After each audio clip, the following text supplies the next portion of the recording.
さん、こんにちは。台北武道会のロバスと申します。大家好，我是台北武道会的 Roberts， 欢迎大家来到我的深夜道场。今年我们在7月份的时候，我们到东京，跟我们的流派宗家史作先生呢，做了一次日本的主题的集训。那这次我们到日本的时候，我们也顺便去拜访了我们的初代宗家河端老师先生，以及吉原艺人老师。那除了拜访这2个老师之外呢，这次我们也来到了银座一个非常有名的刀剑专门店圣光堂。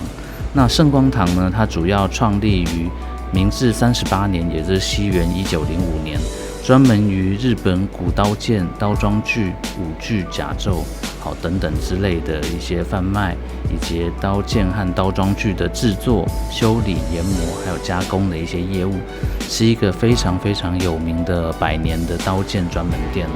那这次呢，圣光堂的斋藤社长也应我们的采访要求，非常亲切而且热心的接待了我们。那这次呢，我们也跟圣光堂的社长一起做了一个访问。那接下来呢，就请大家跟我们一起来访问银座有名的100年刀剑店咯。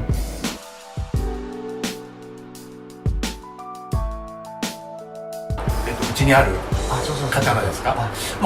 今ですね、ここ展示してある刀剣でちょうどそちらに展示してあります。特別重要刀剣に指定されています。無名の金光ですね。はい。これは今展示されている刀剣の中では一番クオリティの高い作品になると思います。南北朝期の備前長船の4代目ですね。私じゃないですけども、金光もちょうど長船の4代目の作品ですね。はい。多いですね。それとあとはこの甲冑でしょうか。これは四国の愛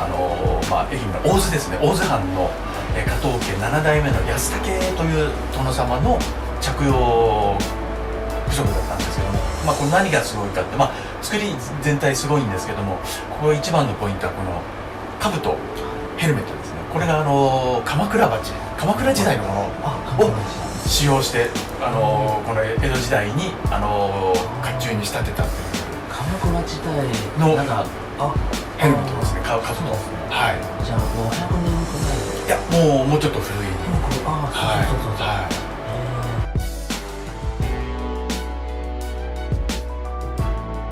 そうですね。生まれた時からね、こういう環境のもとでしたので、自然と私長男ということもありましたし、やっぱり物心ついた時からもう周りに自分の身の回りに刀がありましたので、もう本当に自然と興味もありましたし、この仕事に就きたいとも思いましたし、就くんだろうなという感じでしたね。はい。そうですね。はい。素晴らしい。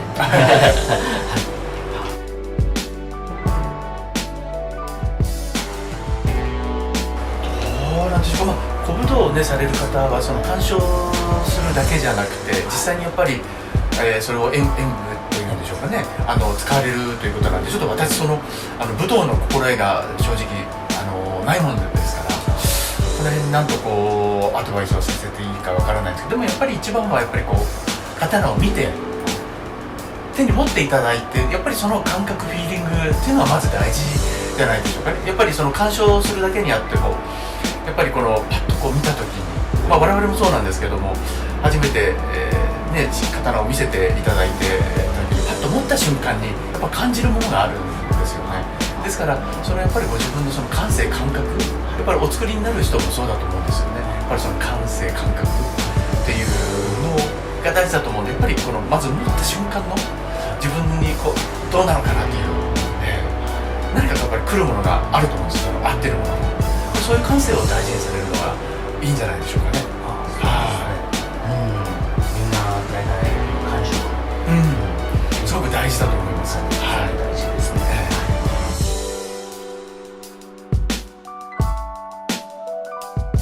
そうですね。うちはまずは刀ですね。中心にあとは同じように頭装具、こちらにもありますこういうつばですとか口頭、こういうものですね、これも同じく、力入れておりますし、あと甲冑類もこれ好きなものですから、同じように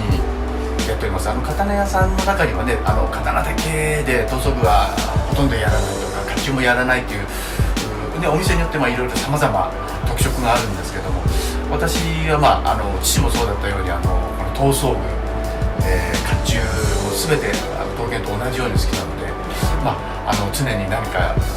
名品がないかと思って探してありますけど、なかなかね名品っていうのは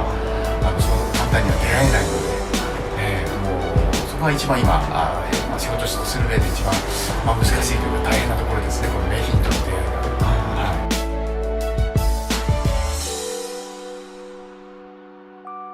そうですね、ですから例えば古いところ、古陶器ですとその五家電というのがありますし、それ以外にもその五家電以外にもとこがいますので、一概にどこがいいってね、どこが一番優れてるとかなんとかってこと言えないので難しいですけどね。でまた新陶器になれば新陶器でね、いろんな作者がいるので、どれを一つとってここがいいですっていうのはないんですけどね、重複になりますけど、やはりご自分でこう持たれて見た時のその感覚フィーリングっていうのが一番大事かと思いますのでね、どこまで流派がいいというのは特にないかなと思います。はい。そうですね。私流派はちょっと刀の長さちょっと短いですね。古い刀剣としてちょっとみんな大体長さはちょっと短いですね。はい。他の流派は刀の長さちょっと長い、そのいろいろ流派によっていろいろあるみたいですよね。はい。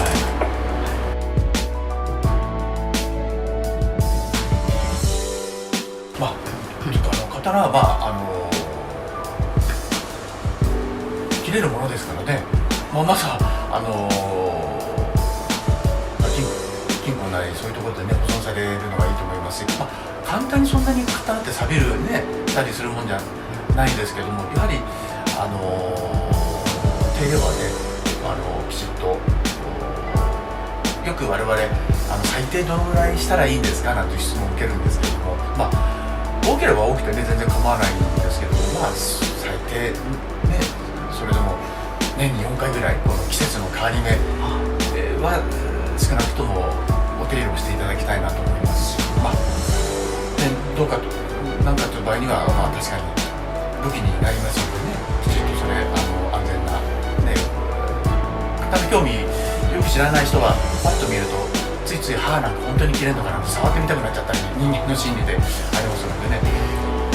本当に刀ってよく切れますので、私も恥ずかしながら何回かちょっと切っちゃったことあるんですけども、切ったっていうかもう本当にちょっと軽く当たっただけなんですけども結構深く切れちゃってたりとかするんで、そういうことは気をつけて、ね、特に心得のない方なんかは、ね、興味本位でちょっと歯なんか触っちゃうと、ね、思いがけず切れちゃったりするんで、そういうところは気をつけていただければいいかなと思う。そうですね。私たち以前台湾大体試し切りのことをや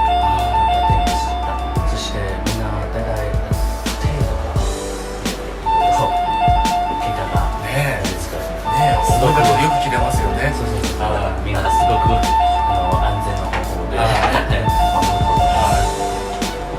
ジムさんも今刀たち仕事ですね。今どちらで？同じ台湾で。今は台北の方に戻られて、そちらでじゃあ作刀されてるんですか？はい、そうですか。すごいですね。どんどん日本のね日本刀を広めていただけたらなと思いますね。はい。で台北にも結構刀のお好き者コレクターね結構いらっしゃいますから、私もねそんな仕事でも台北伺ったことありますし、台北好きなものですから観光だけでも何度も行ったことありますし。もし社長台湾に行けたら機会があるのであれば皆さんありがとうございます。して、ね、食事も美味しいですし、観光するところもいっぱいありますしね。台北は私ね、昔弟が仕事の関係で台北の方にずっと長いこと何年間か駐在し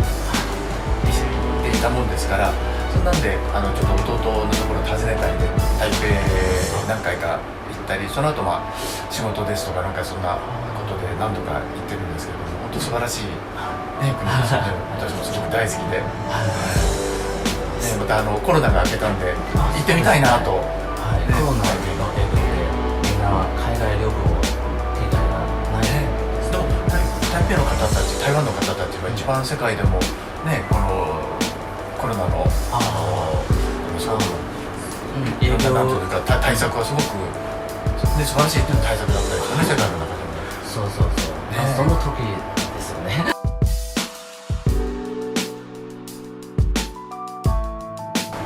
時はですね、まず塗装具にもいつも大体基本的には刀剣を中心に YouTube をやってるんですけども、塗装具も私大好きですし、同じようにこの塗装具の方も紹介していこうと思いまして、その時にどなたかなと思いました。た時に川端先生、それとあとやっぱり刀剣界にやっぱり歴史ですよね。これやっぱりああいう先生方がよくご存知ですから、やっぱりそういうのを後世にも伝えていきたいなと、そんなお話も伺いたいなということで、川端先生にYouTube お願いして出演いただいたんですね。そうですか。川端先生以前刀剣歴史よく、もう本当勉強されてますのでね。なのでそんな知識をね、私たちもその YouTube を通じて少しでも多くの方に知っていただけたらなと思って、それで川端先生をお願いしました。そういえば僕3日くらい川端先生に会うことに今日ですか？そうですか。よろしくお伝えください。もう私も川端先生は本当に子供の頃からもう本当にお世話になって、もううちはもう本当に代々本当に先生にお世話になって、ありがとうございます。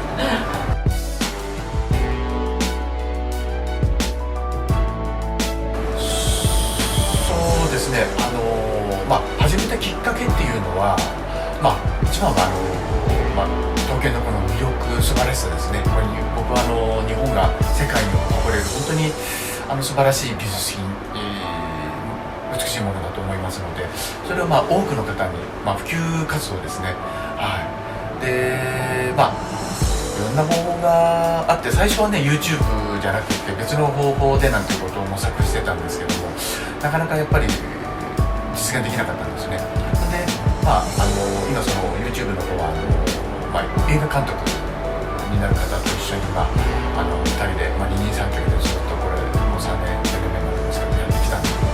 けど、とにかくこの素晴らしさを日本の方たち、日本の人たちもそうなんですけど、やっぱり広く世界にもっともっと良さを知っていただいて、刀剣ファンの人口を増やしたいなと。なんかね、こんな素晴らしいものを自分たちだけっていうのもっていうのもあるんで、とにかくこの素晴らしさ知っていただきたいなと。そうすることによって未来にね、将来にどんどんつながっていくと思いますので、YouTuber 動画でいろいろ場所で、そして素晴らしいですね。ですからでなかなかやっぱり私もこの YouTube のやることによって初めて行けた場所っていうのもたくさんあるんで、僕自身も本当すごく勉強になるんですけども、そういうで特に海外の方、日本の方もそうですけども、こんなところにこういうものがあるんだっていうのがね、行った時にね、もうせっかく日本来ていただいたりなんかした時にはね、ぜひそういうところへ実際に見に行っていただけたらと思いますし、また実際に行くと感動したりその魅力にね触れることができると思いますので、そんなきっかけ作りですので、そんなことをこの YouTube でできればなというふうに思ってます。そうですね。以前 YouTuber で